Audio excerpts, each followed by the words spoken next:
Hey everybody, this is Nick from Cameta Camera, and today we're doing a low light comparison between the Panasonic Lumix GH5 and the newly introduced GH5S. Now we are in a pretty dark studio right now. We've only got one little LED light off to the side, and we are shooting in program movie mode, so shutter speed and aperture will be handled automatically, but we're going to change our ISO to see what kind of noise levels we can get from both cameras in these really tough lighting situations. So I've got a shrub over here for detail, and we're going to start with ISO 3200, which is where we're currently shooting right now. Now if you look at the GH5, you can see that it's a pretty clean picture, maybe a little bit of noise, a little bit of muddiness, but otherwise a pretty decent picture. And on the GH5S, it's quite a bit cleaner and the color is better. Now, these are not ideal lighting conditions, so we're going to change it to ISO 6400 and try and get a better exposure. I've got my man Nikolai working the cameras back there. And now we're at 6400 on both cameras. This is a more proper exposure. There's nothing blown out, but I'm being lit pretty well. And you can see with the GH5, you're starting to introduce some noise. With the GH5S, you have a cleaner picture and again, better color overall. Now the GH5 has one more ISO setting. It's 12,800, so if you can bump that one up. And we'll also bump it up on the GH5S. Now of course the picture is brighter, and on the GH5 you can see more noise. On the GH5S you are still getting a very clean picture even at this very elevated ISO level.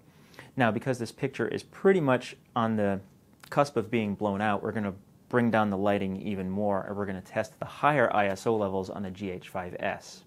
We can bring down that light, bring me back into the shadow.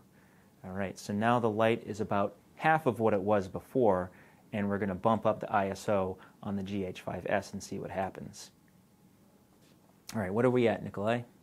25,600. So at 25,600, you can see that even though we do have some noise here, we are in practical darkness, and we're still getting usable video.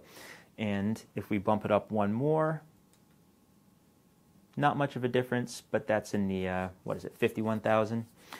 51,200. So even though you're introducing a little bit more noise, you're definitely getting a picture that you can actually work with. Of course, you would want to be at the lower ISO levels, but if you're in dire straits and you really have zero lighting at all, then this camera actually works and can provide you with some useful video. And even better, you can actually autofocus in really low lighting situations, which the GH5 did have a little bit of trouble with here in our studio. So that's about it. The GH5S is about $500 more. It gives you better low light capability, much better in fact. It also gives you V-Log built in, so for those of you who do color correction, that's a great thing to have.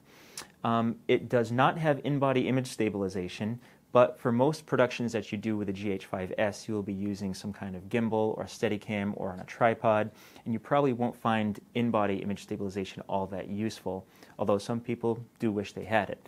However, if you need a little from column A and a little from column B, you can get them both right here at Cameta.com.